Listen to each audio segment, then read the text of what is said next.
అదే RTV app వార్తల్ని క్షణాల్లో చదివే అవకాశం ఉంటుంది. ఒక న్యూస్ పేపర్, ఒక టెలివిజన్ ఛానల్ మీ చేతుల్లో ఎప్పుడూ ఉంటాయి. సుప్రీంకోర్టు వర్గీకరణ తీర్పుకు నిరసనగా దేశవ్యాప్తంగా కూడా భారత్ బంద్కు పిలుపులు ఇచ్చినటువంటి పరిస్థితి ఉంది.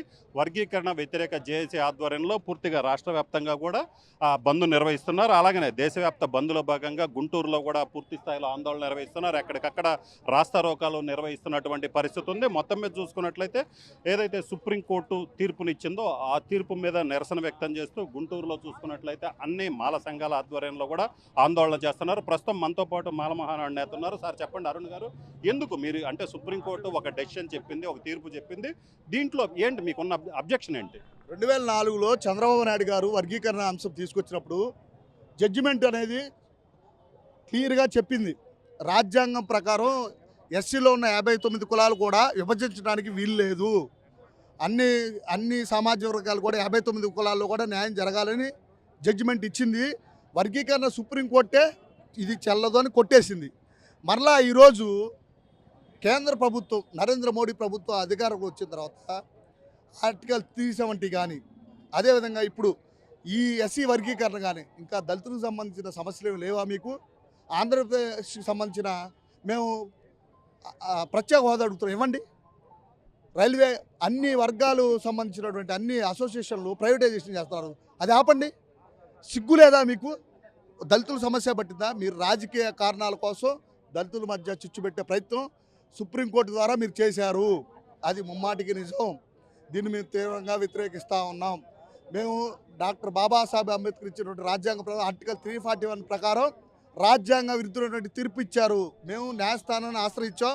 కానీ ఈరోజు భారత్ బంద్కి ఉత్తరప్రదేశ్ నుంచి మీ పార్టీకి సంబంధించిన కేంద్ర మంత్రులు కూడా 100 మంది పార్లమెంట్ సభ్యులు మేము కలిసి విజ్ఞాపించారు. మీకు సిగ్గుంటే ఇప్పటికైనా ఈ విషయంలో వెనక్కి తగ్గండి, లేకుంటే ఈ ఉద్యమాన్ని తీవ్రతరం చేస్తామని హెచ్చరిస్తూ ఉన్నాం. సో చెప్పండి సార్, అంటే సుప్రీంకోర్టు ఏదైతే వర్గీకరణకు సంబంధించిందో ఎస్సీ సామాజిక వర్గంలో అందరికీ న్యాయం జరగాలి, ఇది రాష్ట్రాలు అక్కడ ఉన్నటువంటి పరిస్థితులను బట్టి రాష్ట్రాలు నిర్ణయం తీసుకోవచ్చు అని చెప్పారు. అంటే ఇందులో ఎందుకు దేన్ని వ్యతిరేకిస్తున్నారు? తీర్పు వ్యతిరేకమైందండి. 2004లో కొట్టేసిన తీర్పు 24లో మళ్ళీ అమలుపరచడం అంటే ఇది చాలా దారుణమైన అంశం. ఎందుకంటే పంజాబ్ అడిగినటువంటి తీర్పుని తెలుగు రాష్ట్రాల్లో అమలుపరచడం అనేది దారుణమైన అంశం. 24 ప్రభుత్వం, ఇటు రాష్ట్ర ప్రభుత్వం అయినా కేంద్ర ప్రభుత్వం అయినా అధికారంలోకి వస్తే అభివృద్ధి చూడకుండా ఈ 2 కులాల మధ్య ఈ తీర్పుని అనవసరంగా ఇచ్చి ఈ 2 కులాలు అభివృద్ధి వైపు చూడకుండా కొట్టుకునే విధంగా ఇచ్చినటువంటి తీర్పు ఇది. కాబట్టి ఇది ప్రజలకి 59 ఉపకులాలు ఎస్సీలో ఉన్నారు, వాళ్ళందరికీ హేమమైన తీర్పు. ఈ తీర్పు తప్పు. దీన్ని భారత ప్రజలందరూ మరి తప్పుగా భావిస్తున్నారు. అభివృద్ధి చేయకుండా అనవసరమైన తీర్పిచ్చి ప్రజల్ని హేళనగా చూడటం, దళిత జాతిని హేళనగా చూడటం ఒక వర్గానికి అలవాటు అయిపోయింది.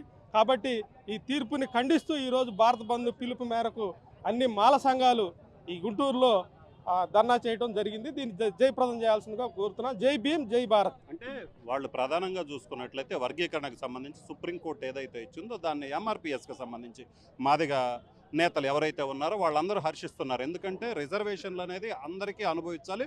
సో రిజర్వేషన్లో మాకు వాటా రావట్లేదు, ఈ వర్గీకరణ వల్ల మాకు వాటా వస్తుందని చెప్తున్నారు. సో వాళ్ళు ఎస్సీ సామాజిక వర్గానికి సంబంధించిన వాళ్ళే. సో మీరేమంటారు? దీంట్లో తెలుసుకోవాల్సిన అంశం ఏంటంటే వర్గీకరణ అనే పేరే కానీ క్రిమీ లేయర్ దీంట్లో ఎంటర్ అవుతుంది. క్రిమీ లేయర్ అంటే ఒక స్వీపర్ కాడ నుంచి ఐఏఎస్ దాకా ఒక దళితుడు, అది ఏ కులమైనా కావచ్చు, ఒక కుటుంబంలో ఒకరికి ఉద్యోగం వస్తే ఇక తర్వాత ఈ క్రిమీ లేయర్ అనేది అమలు అవుతుంది. ఇక ఆ కుటుంబంలో ఎవరికి ఎటువంటి ఉద్యోగం రాదు. తద్వారా రిజర్వేషన్ రద్దయ్యి ఎత్తేసే ప్రమాదం ఉంది. సో ఇది పరిస్థితి. మొత్తం మీద అయితే మాత్రం రాష్ట్ర అభివృద్ధి కావచ్చు, రాష్ట్రానికి సంబంధించినటువంటి సమస్యల మీద దృష్టి పెట్టకుండా వర్గీకరణ పేరుతో తీర్పు ఇవ్వటం ద్వారా ఏదైతే ఎస్సీ సామాజిక వర్గానికి సంబంధించినటువంటి నేతల మధ్య చిచ్చు పెట్టే ప్రయత్నం చేస్తున్నారు. అందుకే వర్గీకరణ పూర్తిగా వ్యతిరేకిస్తున్నాము. కేంద్ర ప్రభుత్వం కావచ్చు, రాష్ట్ర ప్రభుత్వాలు కావచ్చు, దీని మీద మంచి నిర్ణయం తీసుకోవాలని చెప్పి ఏదైతే దళిత సంఘాలు కోరుతున్నటువంటి పరిస్థితి ఉంది. కెమెరామెన్ సిద్ధుతో రామారావు, టీవీ గుంటూరు నుంచి. హైదరాబాద్ సుచిత్ర సర్కిల్ కి ఒక విశేషం. మీ లలిత జ్యువెలరీ సుచిత్ర సర్కిల్ కి వచ్చేసింది. ఆగస్టు 18న బ్రహ్మాండమైన ప్రారంభోత్సవం. Lalitha jewellery, A block, green park avenue, Suchitra road. మీ లలిత జ్యువెలరీలో ధరలు చెక్ చేయండి. డబ్బులు చాలా చాలా ఆదా చేస్తారు. డబ్బులు ఎవరికి ఊరికే రావు.